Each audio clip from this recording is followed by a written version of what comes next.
मालीगांव आज ही महात्मा गांधी पुतले के पास एक एहतिजाज किया गया और कहा गया कि आतंकवाद को हिंदू से नहीं जोड़ा जा सकता, हिंदू दहशतगर्द नहीं हो सकता। वही साध्वी के हमायत में जश्न की कुछ तस्वीरें भी नजर आई।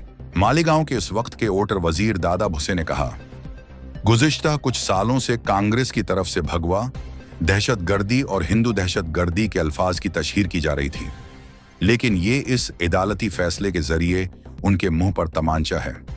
इसलिए हम अदालत के इस फैसले का खैर मकदम करते हैं। इस वक्त के राब्ता वजीर और मौजूदा फूड एंड सिविल सप्लाई वजीर चहगन भुजबल ने मालीगांव बम धमाके के फैसले पर बयान सामने आया है। उन्होंने कहा कि मैं उस जगह भी गया था जब इस बम धमाके में लोग जख्मी और कई हलाकतें हुई थीं। इस वक्त मैं नासिक का राब्ता वजीर था, लेकिन एक बात यह है कि जो आज रिहा हो रहे हैं वो कई सालों से जेल में थे। उसका मतलब है कि वो कई सालों से सजा काट चुके हैं, लेकिन अगर आज रहा हो गए तो भी वो अपनी सजा पूरी कर चुके हैं, जो कि ठीक है। वही आज आसिफ शेख रशीद साहब का बयान भी सोशल मीडिया पर वायरल हुआ है। आइए सुनते हैं। आज जो मालेगांव बम ब्लास्ट का फैसला आया है और साध्वी प्रज्ञा सिंह ठाकुर, कर्नल पुरोहित, ऐसे 7 आरोपियों को आज बाइज्जत बरी कर दिया गया है, निर्दोष मुक्त कर दिया गया। मालेगांव शहर वासियों के लिए ब्लैक डे है, काला दिन है। 17 साल ट्रायल चला। हमको अपेक्षा थी, उम्मीद थी कि हमको इंसाफ मिलेगा मालेगांव की आवाम को, लेकिन बोले सबूत नहीं होने की बिना पर इनको निर्दोष करार दिया गया। फिर जो गाड़ी थी साध्वी प्रज्ञा सिंह ठाकुर के नाम पर जो मोटरसाइकिल पे ब्लास्ट हुआ, उसको फिर वो सबूत नहीं है क्या? ये सवाल है।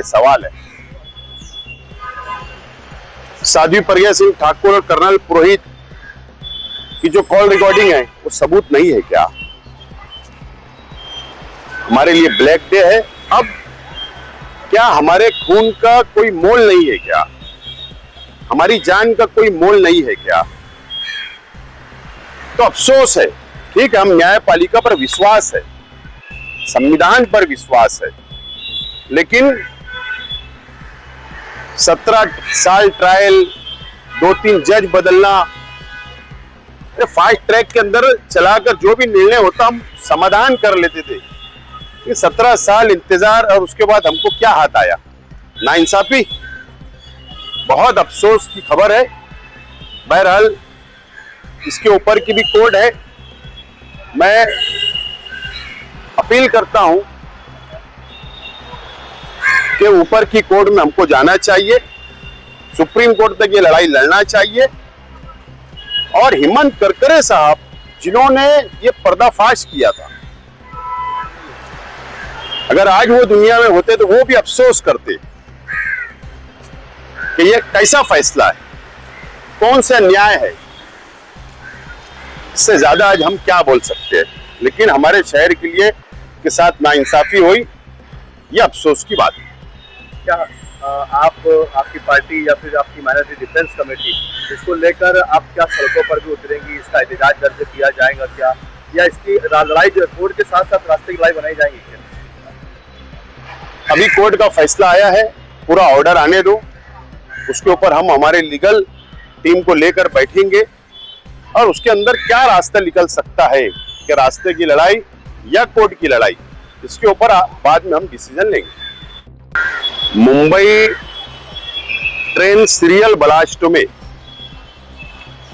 जो हाईकोर्ट का फैसला आया, तो राज्य सरकार ने इमीडिएट दूसरे ही दिन सुप्रीम कोर्ट के अंदर अपील करके उस पर स्टे लिया। राज्य की सरकार और केंद्र की सरकार अपने आप को हिंदुत्ववादी सरकार बोलती है, लेकिन संविधान तो एक है, संविधान तो सेकुलर है। अब मेरा सवाल है कि राज्य सरकार और केंद्र सरकार क्या सुप्रीम कोर्ट में साध्वी प्रज्ञा सिंह ठाकुर और कर्नल पुरोहित और इन 7 लोगों के खिलाफ में अपील करेगी क्या? अब ये देश जानेगा आप संविधान को मानते हो कि आप हिंदुत्व को मानते हो, या हिंदुत्व की सरकार के नाम पर जातिवाद फैलाना चाहते हो।